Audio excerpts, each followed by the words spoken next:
So guys, English grammar का एक बहुत इम्पोर्टेंट पॉइंट, जैसा कि आपने थंबनेल में देखा, क्या होते हैं इंग्लिश ग्रामर में कॉम्पैक्ट और नॉन कॉम्पैक्ट नाउन। पहले तो गाइज मैं आपको बता दूं कि ये किस श्रेणी के अंदर आते हैं, क्योंकि आपने कॉम्पैक्ट नाउन और नॉन कॉम्पैक्ट नाउन का शायद टाइप पढ़ा हो। देखिए, there are 5 kinds of noun, जैसा कि आपने पढ़ा है। Common noun, proper noun, material noun, abstract noun और कलेक्टिव नाउन। नाउन यही है, मैंने इनको कोई चेंज नहीं किया है। अभी जो मॉडर्न ग्रामर में आया है, मॉडर्न ग्रामर बोलती है कि there are 3 types of noun only, proper noun, countable, uncountable. वहां उन्होंने काउंटेबल के अंदर कलेक्टिव और कॉमन को रखा, अनकाउंटेबल में एब्स्ट्रैक्ट नाउन और मटेरियल को रखा। उन्होंने 3 कर दिए। एंशिएंट ग्रामर में आपके 5 प्रकार के नाउन है। हालांकि इससे फर्क नहीं पड़ता आप एंशिएंट पढ़ें या मॉडर्न, आपको तो सब कुछ पढ़ना है। ये चीज़ें लिखित रूप में अच्छी हैं, एकेडमिक रूप पे ये अच्छी हैं, लेकिन कंपटीशन के स्तर पर हमारा माइंड यहाँ से खुला हुआ होना चाहिए, तो ही हम लोग अच्छा सिलेक्शन ले सकते हैं गाइस। देखिए, मैंने कभी भी अंग्रेजी को ये सोच के नहीं पढ़ा अपने टाइम पर कि मुझे एग्ज़ाम क्रैक करना है। मुझे उस टाइम पे कोई जागरूकता थी ही नहीं एग्ज़ाम के प्रति कि मुझे एग्ज़ाम क्रैक करना है। मुझे सिर्फ इंग्लिश सीखनी थी, इसलिए मैं सीख गया। आप लोग एग्ज़ाम क्रैक करने के लिए सीख रहे हैं, इसलिए आप नहीं सीख पा रहे, क्योंकि आपके सिर पर एक तलवार लटकी हुई है सीखने की। सो गाइस, यहाँ पर आपके सिर पर एक तलवार लटकी हुई है टाइमिंग की, तो यहाँ पर बहुत बड़ा प्रेशर आप लोग सिर पर ले लेते हैं। पहले सीख तो लीजिए, एग्ज़ाम अपने आप क्रैक हो जाएंगे। आप शायद ही यकीन करेंगे, क्योंकि मेरा बोल रहा हूँ, हो सकता है यकीन करें या ना करें। देखिए, यहाँ पर इससे फ़र्क भी नहीं पड़ता है कि आप यकीन कर रहे हैं नहीं कर रहे हैं, क्योंकि मेरी कितनी अच्छी इंग्लिश है इससे फ़र्क नहीं पड़ता है। मैं आपको कितना सिखा पाया, फ़र्क इससे पड़ता है। पहला एग्जाम सीजीएल प्री मैंने जब दिया तो मेरे इंग्लिश में 46 मार्क्स थे। इंग्लिश में फर्स्ट एग्जाम में ही 23 क्वेश्चन मैं सही करके आया था 2016 में। एक क्वेश्चन मेरा खुद की बेवकूफ़ी गलत हुआ था पैसेज पे, वरना वो 48 होते मार्क्स। ये पहले एग्जाम में थे, क्योंकि मैंने कभी एग्जाम्स के पॉइंट ऑफ व्यू से इंग्लिश नहीं पढ़ी, मैंने सिर्फ इंग्लिश सीखी और बस मुझे कुछ नहीं पता था। ओके गाइस, तो यहाँ पे आप लोग सीखने में जोड़ दीजिएगा क्या होते हैं इंग्लिश में कॉम्पैक्ट और नॉन कॉम्पैक्ट नाउन, जरा उसको देखिएगा। देखिए, इंग्लिश ग्रामर में नाउन के अंदर आपने एक नाउन पढ़ा होगा, वो है आपका कलेक्टिव नाउन। क्या है? Collective noun. कलेक्टिव नाउन के अंदर ही आपकी श्रेणी आती है कॉम्पैक्ट और नॉन कॉम्पैक्ट नाउन की। कॉम्पैक्ट और नॉन कॉम्पैक्ट नाउन की श्रेणी इसी के अंदर आती है गाइज आपकी कॉम्पैक्ट और नॉन कॉम्पैक्ट नाउन। अब ये क्या है गाइज, पहले इनको समझ लीजिएगा, कॉम्पैक्ट और non compact noun.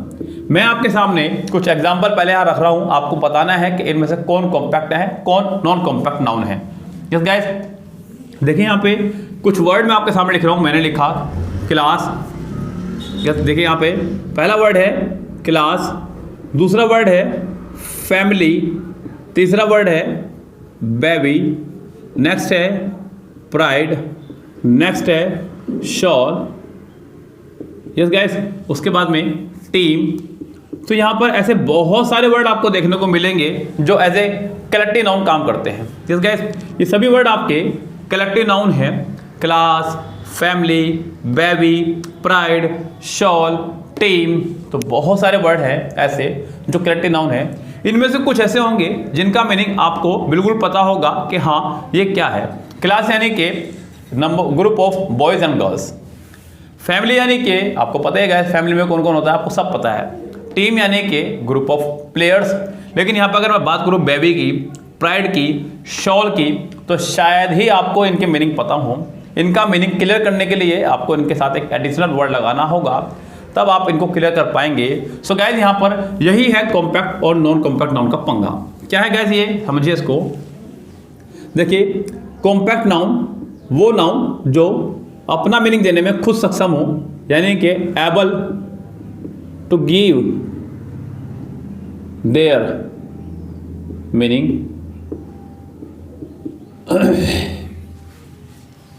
Able to give their meaning, अपना अर्थ देने में स्वयं सक्षम है कॉम्पैक्ट नाउन। आपने कहा नॉन कॉम्पैक्ट, नॉन कॉम्पैक्ट में बस मैं यहाँ लगा दूंगा अनेबल। क्या लगा दूंगा? अनेबल। बाकी अपने आप लोग समझ गए unable to give their meaning. तो गाइस, यहाँ पे वो नाउन जो अपना अर्थ देने में खुद सक्षम हो कॉम्पैक्ट, और वो नाउन जो अपना अर्थ देने में स्वयं सक्षम ना हो उनको बोलते हैं non compact noun. Yes guys, अब जरा देखिएगा यहाँ पे कॉम्पैक्ट और नॉन कॉम्पैक्ट नाउन में हम लोग किन किन को रखने वाले हैं। अगर मैं बात करूँ यहाँ से पहले वर्ड की, तो मैंने इसकी श्रेणी बांट दी है। यहाँ पे कॉम्पैक्ट मैंने यहाँ रखा और नॉन कॉम्पैक्ट मैं यहाँ रख रहा हूँ। मैं अगर बात करूँ क्लास की, तो ये आपका एक कॉम्पैक्ट नाउन है, क्योंकि क्लास जब मैं लिख रहा हूँ तो मुझे बताने की ज़रूरत नहीं पड़ रही है कि क्लास के अंदर कौन कौन होगा, कैसे कैसे चलेगी, कुछ बताने की ज़रूरत नहीं है। आपको पता है कि क्लास चल रही है तो क्लास चल रही है, यानी कि वहाँ पे या तो गर्ल्स होंगी या बॉयज़ होंगे। आपको ये पता है कन्फर्म कि वहाँ पर कुत्ते बिल्ली घोड़े नहीं बैठे होंगे। मैंने आपसे कहा फैमिली, तो आपको बिल्कुल क्लियर हो गया कि किसकी बात हो रही है। मैंने आपसे कहा टीम, तो यहाँ पर बिल्कुल क्लियर हो गया किसकी बात हो रही है। मैंने इधर दूसरी तरफ आपसे कहा बेबी, तो शायद आपको क्लियर हो।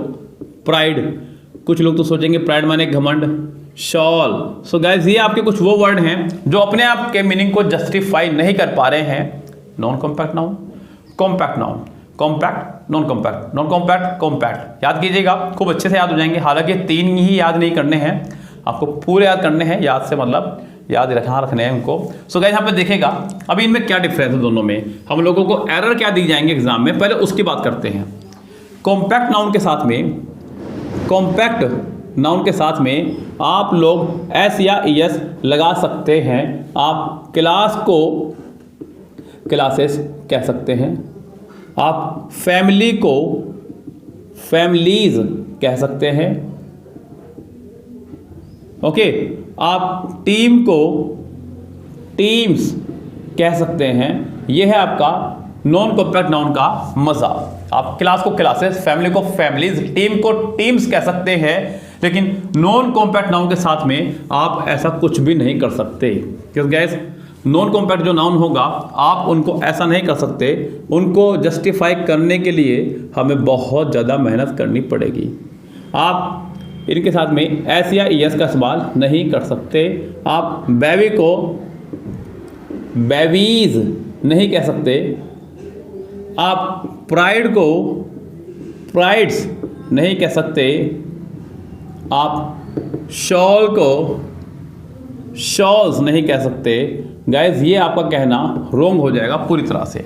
ओके गाइज, अब इनको कैसे प्लूरल बनाना होगा वो देखिएगा। मेन पंगा है उसी चीज़ का ही कि इनको प्लूरल कैसे बनाना है। अगर कभी भी नॉन कॉम्पैक्ट नाउन को आपको प्लूरल बनाना हो तो क्या करना है वो समझिएगा गाइज। देखिए गाइज, यहाँ एग्जाम में आपको इसकी डेफिनेटली प्रॉब्लम आएगी।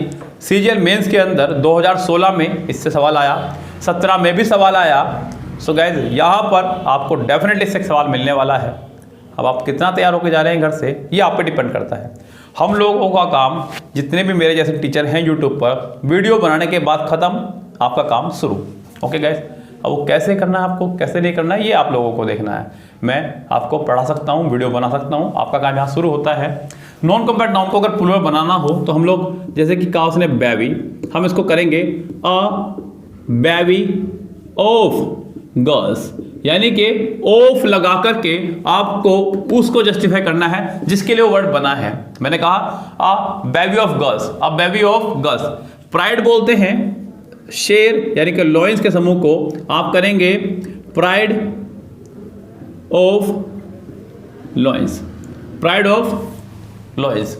आपने कहा शॉल, ये बोलते हैं मछलियों के समूह को, तो यानी कि SHOAL, shoal of fish. Okay guys, तो यहाँ पर नॉन कॉम्पैक्ट नाउन को अगर प्लूरल बनाना हो तो कुछ ये तरीका आप लोग अप्लाई करेंगे।